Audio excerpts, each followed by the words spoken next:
जीव द्रव्य का सिद्धांत किसने दिया था? तो हर्टविग ने दिया था जीव द्रव्य का सिद्धांत जो है। फूलों का अध्ययन क्या कहलाता है? तो एंथोलॉजी जो होती है वो फूलों का अध्ययन कहलाती है। कौन? एंथोलॉजी जो होती है फूलों का अध्ययन कहलाती है। किस जीव को पादप एवं जंतु के बीच की कड़ी माना जाता है? तो जो यूग्लिना जीव है, कौन? यूग्लिना जीव है, इसे पादप एवं जंतु के बीच की कड़ी माना जाता है। और किस जीव को निर्जीव एवं सजीव के बीच की कड़ी माना जाता है? किस जीव को? तो विषाणु है, इस विषाणु को निर्जीव एवं सजीव के बीच की कड़ी माना जाता है। और 1674 ईस्वी में 1674 ईस्वी में पहली जीवित कोशिका की खोज किसने की थी? तो एंटोनी वान लीeuwenhoek ने की थी। पहली जीवित कोशिका की, देखिए जीवित कोशिका है, कोशिका नहीं जीवित कोशिका है, इसकी खोज किसने? एंटोनी लीeuwenhoek ने की थी। और देखिए ये है वह जीवित कोशिका कौन है जिसे लीeuwenhoek ने माइक्रोस्कोप द्वारा देखा था? तो वो कोशिका कौन थी?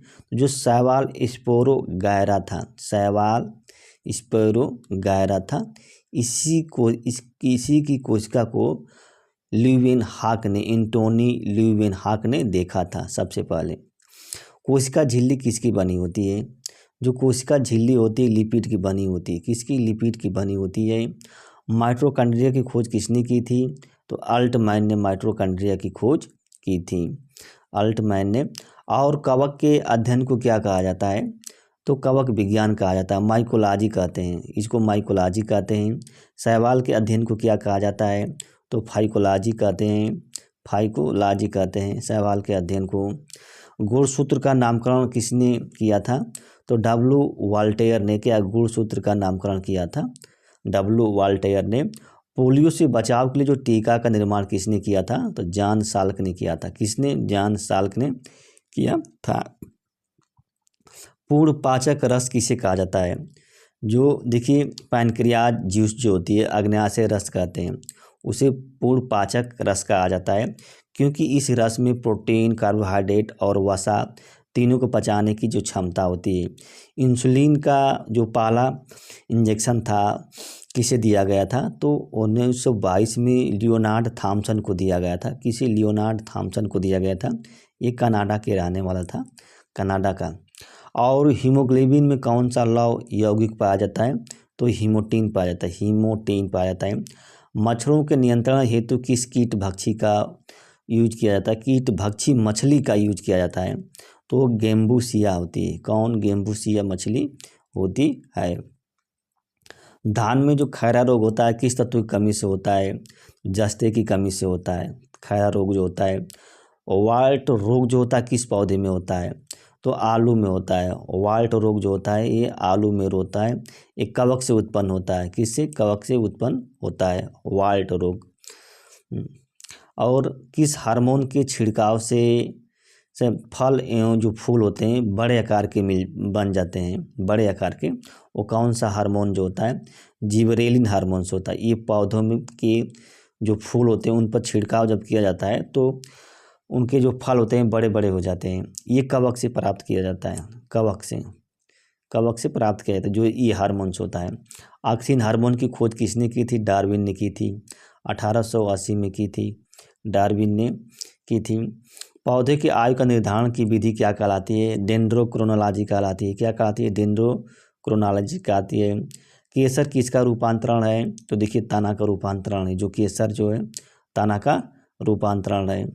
किस समुदाय को वनस्पति जगत का एम्फीबिया कहा जाता है या उभयचर वर्ग कहा जाता है?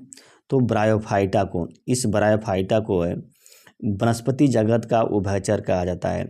रोग का जो जन्म सिद्धांत है किसने दिया था? तो रॉबर्ट कोच ने दिया था। किसने? रॉबर्ट कोच ने दिया था रोग का जन्म सिद्धांत। इसे मूली है, सलजम है, जो सरसों है, ये किस कुल के पौधे हैं? तो क्रूसीफेरी कुल के पौधे हैं। कौन? क्रूसीफेरी कुल के ये पौधे हैं। मानव शरीर में जो मांसपेशियों की संख्या होती है वो कितनी होती है? तो 639 होती है। कौन? 639 39 होती है। जब प्लाज्मा में से, अब देखिए, जब प्लाज्मा में से फाइब्रिनोजेन नामक जो प्रोटीन हो उसको निकाल दिया जाता है, तब शेष प्लाज्मा क्या कहलाता है? सेरम कहलाता है। क्या कहलाता है? सेरम कहलाता है। मेढक के हृदय में कितने चैम्बर होते हैं? 3 चैम्बर होते हैं। मेढक के हृदय में कितने? 3 चैम्बर होते हैं। डायनासोर जो है किस युग में पैदा हुए थे? ये तो मेसोजोइक युग में पैदा हुए थे डायनासोर जो होते हैं। मटर में जो मार्स रोग होता है वो किस तत्व की कमी से होता है? तो मैग्नीज जो तत्व है इसी की कमी से जो होता है, मटर में जो मार्स रोग होता है मैग्नीज की कमी से होता है। विश्व में उत्पादित होने वाला प्रथम जो खरपतवार नाशी था या शाकनाशी था वो कौन था? तो 2,4-D था। कौन? 2,4-D था। पपीता जो है किस प्रकार का पादप है? जो पपीता है किस प्रकार का? तो एक लिंगी पुष्प वाला पादप है। देखिए, एक लिंगी पुष्प वाला पादप है पपीता। और किट्टू रोग जो है, देखिए इम्पॉर्टेंट है, ये किट्टू रोग जो होता है किस पौधे में होता है? तो गेहूं में होता है। ये कवक से उत्पन्न होने वाला ये रोग होता है जो किट्टू रोग होता है। सब्जियां, जैसे सब्जियां होती हैं, कद्दू होता है, तरबूज होता है, लौकी होती है, इनके आकार को बढ़ाने के लिए किस हार्मोन का उपयोग किया जाता है? आकार को बढ़ाने के लिए तो जो ऑक्सीटोसिन हार्मोन होता है इसी को बढ़ाने के, इसी दूध को बढ़ाने के लिए भी यूज किया जाता है। भैंस के लिए दूध को बढ़ाया जाता है तभी ऑक्सीटोसिन हार्मोन है उसका यूज किया जाता है। किट्टू रोग ये तो पढ़ लिए। फूल खिलाने वाला हार्मोन कौन है? देखिए, फूल खिलाने वाला जो हार्मोन है कौन है?